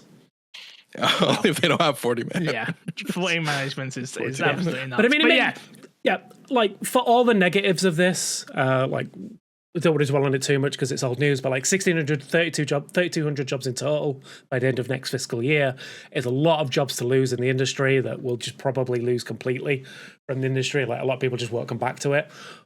But by the sounds of it, some of this is necessary to support the long-term health of Xbox. And if it does, and it lets Xbox keep making those core franchises that we all know and love, then while the pain is great as a consumer, there's only so much you can be I feel bad for these people. At the end of the day, I also want to play good games. Look, there's no conversation on whether we feel bad. Yeah, we all feel bad on this podcast. That's not. Mm-hmm. I don't want that to become the conversation. We all feel bad. We know that. Yes. The issue I have though is I did enjoy Xbox making. Yes, the problem is they weren't successful, but some of these niche games that we just don't see all of the time. The problem is, how long can you do that for? You would have thought Xbox could have been one of the very few companies that could have done that for longer, but apparently that's not the case, and that's what worries me the most. It's I think, are we going to get a new Gears? I'm not talking about Gears of War. I'm talking about a new IP from Xbox that can become something. That's what worries me. The Gears, Halo, Forza, I think Fable's going to be fine. Obviously, everything that Bethesda's just spoken about, Fallout, Elder Scrolls, even Starlink, I know we clown on it a little bit, but there's enough audience there, obviously, clearly. Starfield, thank you. There's enough audience there. But what's new? The only new game we know that's rumored is Activision's working on something, which Jason Schreier spoke about in one of his videos. Again, apparently it was rumored time ago, but again, my finger wasn't on the pulse to remember it. I don't know who else is working on new IP now. That's what worries me, because the Declaration's not working on new IP. Obviously, we got Clockwork come in. That's the only what new... else have we got? Yeah. I mean, Contraband got cancelled. Yeah. Contraband got cancelled. Rare's game got cancelled. We haven't. I don't know if we've heard too much about what's going on with Blizzard. Maybe Blizzard's making something. I think they also have their hands full with WoW and Diablo. Yeah, I feel like they're a prime example of doubling down on Cal franchises, though, right? WoW works, Blizzard, Diablo works, or leaving franchises alone and just making Overwatch 1 Why make number 2, man? Why do it? Why do it? What was you thinking? But yeah, that's all that worries me with all of this news. Yeah. Is Xbox still gonna make, a Rise Son of Rome, which I want to talk about in a second, but where is that, man? And I know it was Crytek, but where is it? I get the worry, and I think the silver lining, and if you want to see light at the end of the tunnel, is first they have to correct the ship. They have to make it a sustainable business. You have to remember, they were expecting, 73 or 74 million Game Pass subscribers, and they're only at 34, I think is the last update. I don't know if it's been updated since then. But that is a very far cry. That's not including the amount they lost, which they lost a lot of subscribers as well. They did the price increase. There's also the price decrease, which I'm sure that goes into their calculations as well, of we're just not making as much money on that end, even with the subscribers we have, than we would have thought. Did you guys also see the announcement as part of that reset of they were losing 64 cents to every dollar as well, which is huge. But I don't even understand how that makes sense. But Like I can't for every figure dollar it out. investment, Like, so for every dollar investment, I understand. they were No, sorry, I understand it. I just don't understand it. You just know? said how that was the case after all these investments. Yeah, I get you. Bro, how can you be Microsoft and be losing 67 cents on a dollar? Yeah. Like, that's nuts. By spending 69 billion on one technically free company. But there's a conversation to be had if they don't buy Activision at that time, where would Xbox be today? Oh, for sure. Like, well, it was the key takeaways that obviously Activision and Minecraft alone were basically propping up their gaming division. Oh, I'm super worried. I saw this. No. Can I just say, by the way, I saw this whole thing playing out on Twitter of like Minecraft is funding Xbox's gaming division. You mean Xbox, the thing they bought, is funding the rest of their company? That's how it works. That's how companies work. Yeah. My Xbox and me funded MC Fixer. Yeah, motherfucker. That's part of it. It's all part of it. Like it all funds each other. Like what stupidness is that? Like, yes, popular thing making money pays for other things. Yeah. Like I saw that being on all over Twitter. Like, what is that? What even is that conversation? Like, that makes no sense. I think the people were trying to word it is like it's the only profitable thing in the gaming division. Like, no, come on, be silly. Not true. No, I'm gonna say It's just very, like, it is so profitable that they can easily dip into that money. I mean, if that was good, just stop making all other games and just make Minecraft, right? What are you talking about? They could. If that's what it's doing, right? Yeah. Like, why are we making other games? Well, I think the issue is that's the conversation, though. That is the conversation at Xbox and at Microsoft. Maybe not at Xbox. Which is, I think, we have. Wait. We have this, which is making this much. Why are we not just doing this? Yeah. That's the conversation that's probably happened at Satya Nadella's office, with whoever he's got to talk to. Is like, wait, why are we losing money? This makes no sense. Minecraft just had a film that did billions. How many billions? Yeah. Like, the math is not mathing, and it literally wasn't mathing. 67 cents wasn't mathing. So, well, again, that's the reset, right? It's like you get rid of everything that's not making money. You focus on the core franchises. While right now, as a fan of the industry and the community that makes those games, it's a very negative thing. Yeah. Long term, like Crash says, it's like you fix the ship, you get to the core pillars, get those steady as you can, and then build on top of it, right? So right now you're saying like maybe we never where do we see the next like unique franchise come from? We get that from the studios, like you say, these teams that are making these offshoot games, like they're making the remasters. When they've run out of remasters to make, then maybe we'll get them making unique games that they want, because we've now got the stability in place to be able to let them potentially. My thing is are you talking about the Fallout remasters? Not use them as an example, but other things as well. I'm just talking across the industry, like. Across the industry, not just.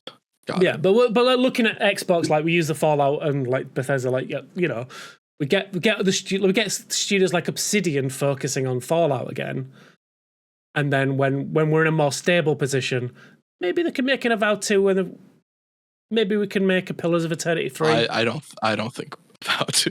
I don't think Avowed 2, but maybe a Pillars 3. I think it's cancelled, isn't it? I think the rumors are it's cancelled. I don't know if that's coming confirmed or not yet, but the rumors is it got cancelled. Yeah, if Xbox gets in a healthy space, maybe they let them try out, but that would involve expanding those teams. And I don't know if Xbox will be traumatized at that point of like, no, you're staying the size you are, making the games we know will be profitable, and continuing to make us money, and continuing to be a known quantity, to be a known thing for us.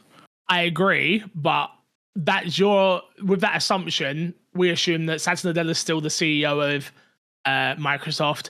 Asher Sharma is still head of Xbox. In all that time, once the ship steadied and the bonuses have been paid out, maybe on the Xbox front, maybe not Microsoft, but we could have somebody else in charge who has a whole new vision. Asher could be like, I did my job, whole new vision. Yeah. Her job right now is to steady the ship. I wouldn't be surprised if she's like out in 2 or 3 years, No, I think 5 or 6. I think she gets through the Helix launch, and then because then we'll know what Xbox is at that point. Yeah, once we see Helix could potentially be the final Xbox console. Yeah. There's so many questions of like, do they pivot away from what they're doing? I think it's way too late to pivot into something else. I think an amalgamation of what they've worked on up to this point is what we get. Crash. But how do they sell that? How do they spin that? How do they make it fit what they view their future is going forward? Like I saw a question that you guys had last week, which was around like, do Xbox pivot away from Game Pass? Like, and I think that ship has been out to sea for so long now. Like we said, 34 million, was it? Like, it's too hard to pivot back now to just being like, even you go back to buying all your games and like, we'll do games with gold again. Like, I think it's too late to pivot back from that point. I think you see Game Pass change though. Oh, yeah. I agree. I think it's way too late to put that genie back in the bottle. But I think you stop seeing as many games day one. What was it? Tony Hawk Pro Skater 2. Been removed. They were moved from Game Pass. But that's because they think it's because of licensing. I think that's my music licensing and everything else. Is it still being sold? If you can still buy it, I don't know how much it would be a licensing case, is my thing. Well, because it probably will never leave Game Pass, right? Is the issue. But then I would imagine remove it whenever the licensing runs out, no? It's why I don't subscribe. I pull the face, by the way, if you're listening to the audio. I ain't got a clue. Yeah. That just doesn't make too much sense to me unless Game Pass counts as streaming and there's some unique rule with licensing and streaming and all that stuff. So there is an avenue. I just don't know how music is complicated, bro. For sure. Complicated. For sure.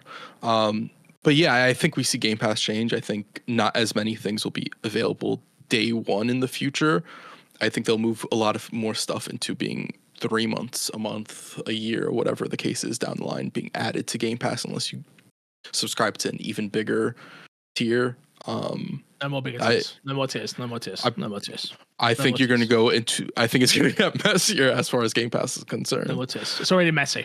I saw Gears of War get added to Game Pass, and I was confused. I was like, Gears of War's already in Game Pass, and someone had to correct me on Twitter. I was like, no, it's in this tier. Now it's in this tier, and I'm like, oh, bro, do you know what? It's I've had messy. enough. Leave me alone. Messy. It's very, very messy. It's like texts from my ex-girlfriend, bro. It's just messy. Leave me alone. You know, I ain't trying to talk to you. That doesn't work for me, guys. By the way, 15 years long. I don't have an ex-girlfriend. Game Pass is in a really interesting spot of where it's probably a big reason why Xbox is staying afloat, but it's also probably damaging a certain aspect of the growth. I don't know if damaging is the right word. Stagnating, yeah. It's plateauing. They just haven't had nothing interesting yet, though. But the problem is if they have something interesting and it's on Game Pass, somebody will be subscribed. Somebody who's already subscribed to Game Pass isn't putting any more money into the system. Give me a reason to put some money into the system, then, Daniel. Microtransactions. They make you but give me good microtransactions. I know. Early access. That's the reason we have early access. That's the reason every game launches with Ultimate Edition and DLC nowadays. It's to get you to spend money outside of just your Game Pass subscription. And I wonder how efficient that actually is. I wonder how efficient the early access program actually is. You know, it's easy to look on Twitter and say like it's super, but like how much is it on an attach rate? Because if that attach rate isn't big enough, it's like you are in a way losing money, even though you're not losing money. You're limiting the amount of money you can get. I think it probably does pretty well. They wouldn't continue it. Early access? The 5 days early or whatever. Some money is better than no money. Yeah, even if that's it what I'm wasn't saying. Very well. It's like it's no extra cost to them, right? Yeah. No, it's literally. Given it's all it is, if you look at it I look at it from a content creator perspective, right? All it does is give early access the same time as when content creators get the game. Mm-hmm. Yeah, you can pay for that access that we give away for free to other content creators. Yeah, you're making everyone an influencer, pretty much, which everybody is. Yeah. So everyone's got a TikTok. Very interesting. Everyone's got a TikTok. I prefer Instagram anyway. Let's do Guess That Game. I'm going to go, so we're going to have to skip the Rise story, but we'll get to it soon, I promise. I'll talk about Rise soon. I swear. There'll be a slew news week and I'll get there. Crash, Talk to me. It is, yeah. I guess that game is the game show we do here on the podcast where you both will take turns asking me yes or no questions. I will answer the yes or no questions, and at the end of the allotted time, which is 1 minute and 30 seconds, you guys will have to guess what the game is. If you get it right, you get 1 point. If you get it wrong, you get no points. And if you both get it wrong, I get a point. And there'll be a trivia question afterwards. Let me put up the timer. Points look like this. Crash currently sitting on 15 points. Despawn has 12. I have 12. Matt has 6. And Reese, who is now on strike 3, he's out of here. He might not be. He might show up again. But he might not be. Who knows? He did help me make an overlay the other day, so who knows? Maybe he'll still be back. He's on 0 points anyway. I have the timer here. I want to not show the game. I'm gonna start it in 3. It's fine. We believe you. Yeah. Fix then despawn. Go. Xbox exclusive. No. Xbox 360. No. Original Xbox. No. Xbox One. Yes. Exclusively on Xbox One. No. First party title. No. Top 5 studio published. No. RPG. Yeah. JRPG. No. Single player only. No. Co-op. Yes. Square Enix. No. Female protagonist. No. Create a character. Yes. Does your character speak? No. Capcom. No. Oh God. Have I played it? Yes. Is there guns in the game? No. Swords in the game? Yes. Pass. This is the last question. Oh, you're asking the last question? Yeah, I passed on the wrong point, didn't I? Damn it. My question is, do I have one more? Oh. I don't have one more, no? No. Despawn has Okay. If Despawn wants to ask a question, Despawn can ask a question. I do want to. Okay. I do want to ask a question. I just don't know what the question is, which is why I passed. My brain's burning.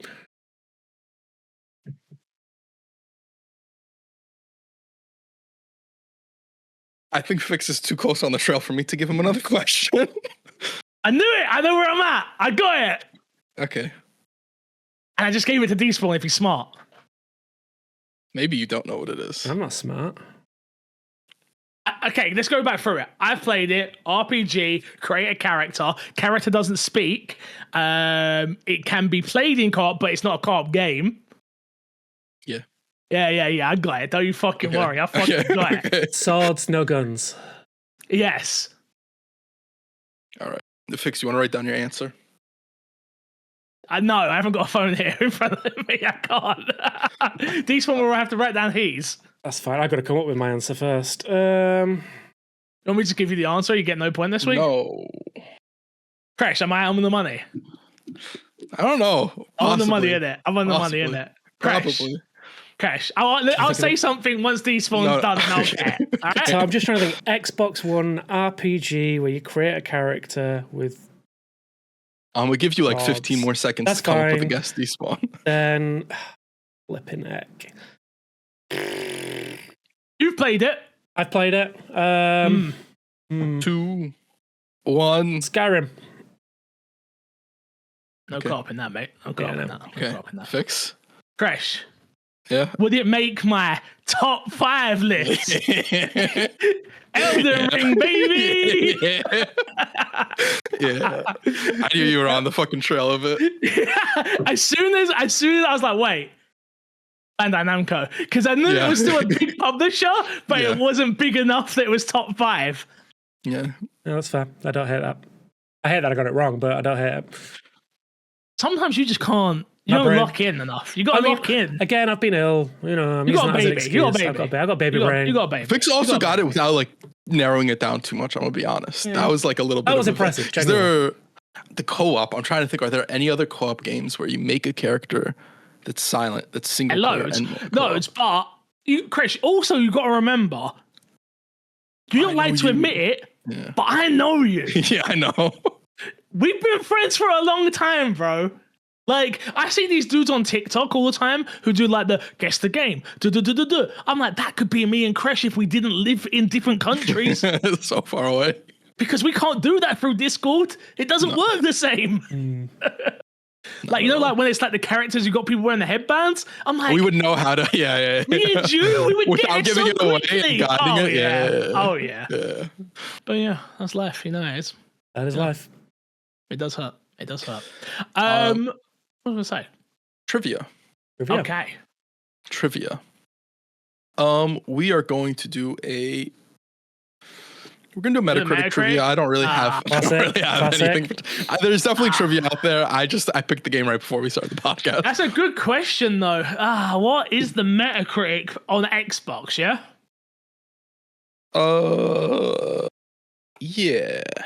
Yeah. I will say, of note, 16 people reviewed it on Metacritic for Xbox. I think it's lower than what we think, but even though we know it's a top 5 game, and that's guaranteed, even if you only played it for like 5 hours, you'd understand it's a top 5 game. And then it was 4 hours. You played it for 4 hours, not 5 hours. Then you go back and play it a couple years later, and you just understand it. It would click a little bit. It just clicks, yeah. And you beat it, right? You beat it. You're an Elden Lord, right? Anyway, moving on. I'm gonna go with an 80. What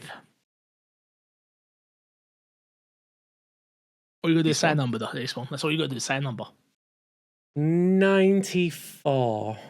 Jesus Christ. I think this was a near perfect game for everyone who reviewed it. I agree with you. Not on Xbox though. Fix.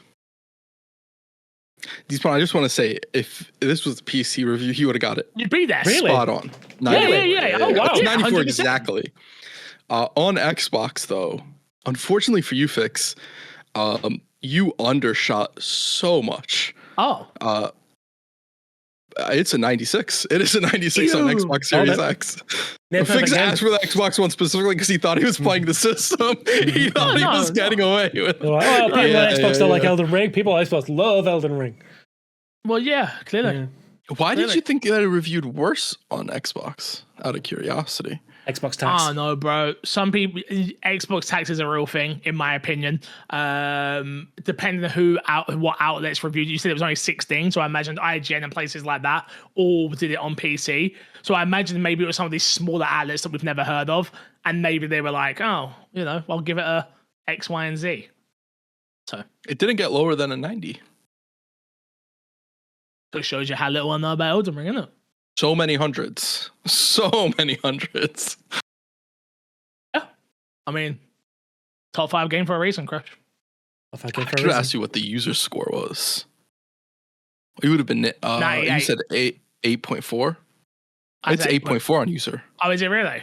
Yeah. Yeah, users are haters. They don't get it. You don't have to have points played for the you game though, to Crash. review. No points for me. You both get 1 point. Woo! Yep. Despawn on 13, me on 13, Matt on 6, you on 15. You guys are close now. I gotta start buckling down again. You already got 5 months? 6 months? Oh, I don't know. I picked the wrong game this week. I should have picked something a little bit more challenging. Yeah. No, I appreciate it. Need the points. Let's plug and get ourselves out of here. We've got no questions this week, unfortunately. Remember, you can email in my Xbox and me podcast at gmail.com, or hit us up in the YouTube comments, or hit us up in the Discord with questions if you have any. Yeah, what are you plugging this week, Despawn? I'm going to plug my own socials for a change. Come and see all the cool things I saw at TennoCon. All the cool people I got to hang out with, all the poutine I ate. So nice. I ate so much Tim Hortons. Sorry, what was that, Crash? I'm jealous you went to TennoCon, Despawn. You would love it. Actually, no, I don't know Yeah. if you would love it because you don't like people. No, I think it's too social for me. Yeah, everyone there was I didn't even talk about the most wholesome interaction I had. Can I plug the wholesome interaction I had Sure. with the community? So, waiting in the hotel lobby for the rest of the team before I went out filming one day, there was a bunch of just Warframe fans just cultivating around the area, and just randomly a couple of them came up to me and like started offering me stickers and bracelets because I guess I just looked lonely, like I was a lonely fan. And they're like, come and hang out with us. It's like, oh, I appreciate that, thank you. I didn't take a bracelet because they look very well made, and I wanted them to go to actual fans. But I did get a little. You can't really see it, but I got a little Tenno black sticker. Yeah. So that's on my phone now, next to my Games Radar sticker. Cool. Yeah, go check out Games Radar as well for all their coverage of TennoCon. We had a really lovely interaction with Ben Starr and Jennifer English and Terry's Chocolate Orange. And I will say no more. Oh, now I'm interested. Go check it out. All right, we'll do. Fresh, we good to have podcast reviews. The podcast reviews that were at the bottom of the list before Fix, they are now at the top of the list and show up as new reviews. Good. So maybe every once in a while I just have to scroll down to the bottom for whatever reason for them to pop up for me. But no podcast reviews, but seeing as we missed two, I don't blame people. We'll leave a podcast review, 5 stars. You can say whatever you want. YouTube comments, it's been way more active in the YouTube comments. It's really good to see. It just makes it more enjoyable to put out content, I guess. Absolutely. I don't know how to word that exactly, but no, I agree. Join the Discord. Discord's popping, conversations happening. The Pal World server, and for information, is in the Discord if you want to join the Pal World server. Yeah. My plug this week is it's my birthday next week. I'm going on holiday. Woo! I'm going to go and be 1 year older. So everyone who's seeing this, my birthday is July 20th. Send me happy birthday messages. Don't call me Unk. Don't do that. Don't do Got that. it, Unk. Do you want to hear a little story before I go real quick? Yes. Yeah. Get my barber. Had to go see a new... So okay, hear me out. Do I leave my barber? This is the question for the podcast. Let me know in the comments below. Went to my new barber's because my other barber left, right? So I had to go find a new shop. Found a new shop. Walked in, wasn't my barber. Said, yo, where is he? He said, oh, he's in the back. I said, all right, cool. He comes out. Says to me, oh, this is my cousin. Yeah. He'll cut you today. Motherfucker, I'm going on holiday. I don't want no new guy cutting me. I do as I'm told and I sit in the chair, you know. I'm not going to lie to you. I bitched out. What do you think of what you said? Two different things. Yeah, I get you. It's like I bitched out a little bit, yeah? He's in your head, bro. Backslapped him. In reality, said yes, sir. Thank you, sir. I was throwing punches. In reality, I sat on the chair and said, yes, sir, my bad. This kid's talking, and he's 21. He's talking. I like to go to the barbers. I like to sit down. I take my glasses off. I can't see shit without my glasses. So I can't see what's going on, bruv. Like, whatever happens, happens. Like, that's just the game, you know? I take my glasses off. I close my eyes. Oof. It's like the only time I get like half an hour of just like in a peace. No talking, no thinking. I'm just sat there, you know, I'm happy. White noise, yeah. I sit down, I shut my eyes. The first question this guy says to me is, oh, what's the worst experience you've had in the barbers? This. I'm like, I don't really have bad experiences. Long story short, I say to the guy, just don't mess up my shape up. That's the only thing I care about, right? Like, you can't really get everything else wrong. Just don't mess up my shape up. He shits himself. He's then asking me questions like, oh, is this okay? Oh, is this okay? Bro, you're the barber! Barber! I can't believe he's not barbing out here.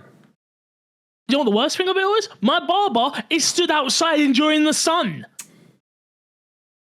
Should I leave the barber shop? Should I leave? Yes. Because I think I should leave. Yes. Clearly, I've hinted to you, like, hey, where's my barber?